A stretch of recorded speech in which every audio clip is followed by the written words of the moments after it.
We've all been there before, that hyped up tourist destination that promises paradise but delivers disappointment. It's like saving for a travel of a lifetime only to be underwhelmed upon arrival. Have you ever fallen for a hyped up tourist destination you've saved up for? Planned for it, traveled for miles with much anticipation and whatnot, only to be disappointed when you arrive. All that wasted time, effort and emotional investments for nothing. You have half the mind to leave, but you're already there, and the voice at the back of your mind tells you to take whatever is left. Yes, even that overpriced souvenir. Overall, it's a miserable experience, and I'm here to warn you that those types of dilemmas are in the property game as well. Whatever you do, stay away from this property trap. So the big question is this: how busy professionals and homeowners like us make six-figure profits from the property we own safely by doing it with research, data, and numbers. How do we buy in a way without complications and half-guessing, regardless of the market conditions, and still remain profitable? That is the question. Here, I will share with you exactly what we do and how we do it. My name is Edmund Tan, and welcome to Singapore Real Estate Insider.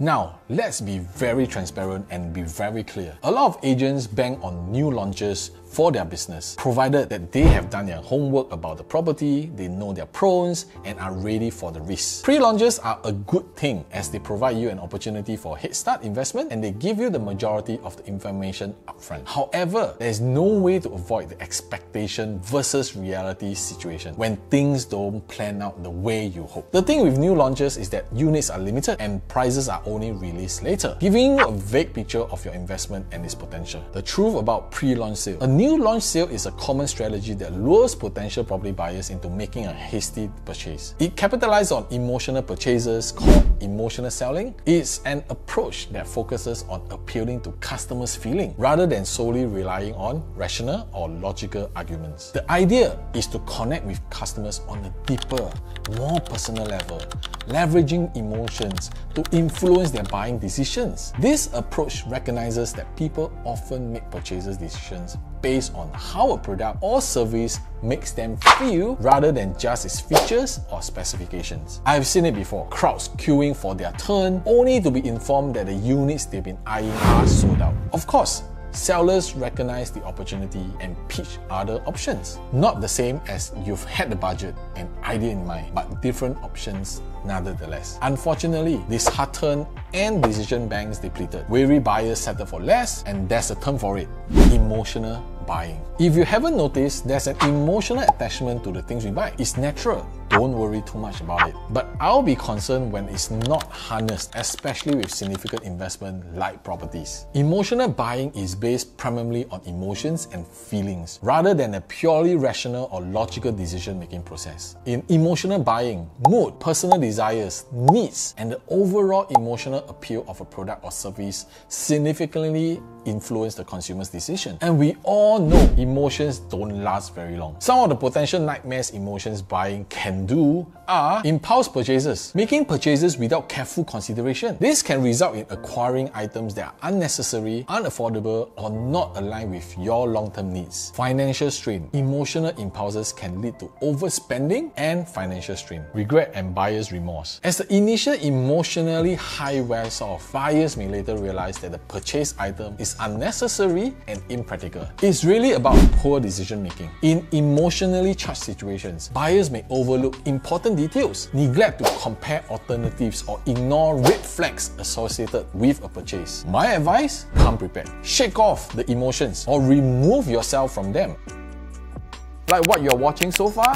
How about giving us some likes and love so we can continue this journey of empowering more others like you with families like yours to learn about property and bridge the knowledge gap.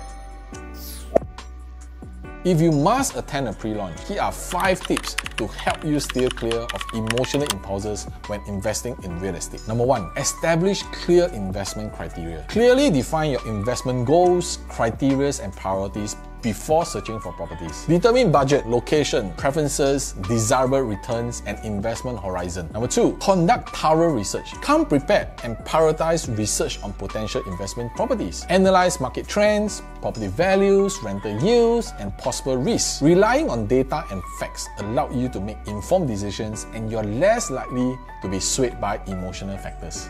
Number 3, create a checklist. Develop a checklist or set of criteria that align with your investment goals. This checklist may include essential features, financial metrics, and risk factors. When evaluating properties, refer to this checklist to ensure you make decisions based on predetermined criteria rather than succumbing to emotional impulses. Number 4, stick to your investment plan. Always stick to your property investment plan. Avoid deviating from your predetermined criteria or making impulse decisions based on short-term market fluctuations. Discipline helps to resist the urge to follow market hype, emotional trends, or external pressures that might influence your decision-making process. Number 5, seek professional advice. Best of all, find a consultant who has your best interests at heart. Consult with real estate professionals, experienced financial advisors, or mentors who can provide objective insights. Engaging with experienced professionals can offer a more rational perspective, help counterbalance emotional influences, and guide you in making right informed decisions aligned with your investment strategy. Do you want to start your property investment journey but need a hand in making strategic decisions? I've got you covered. Well, you can contact me to set up a consultation and we can find out more how we can help you. I'll see you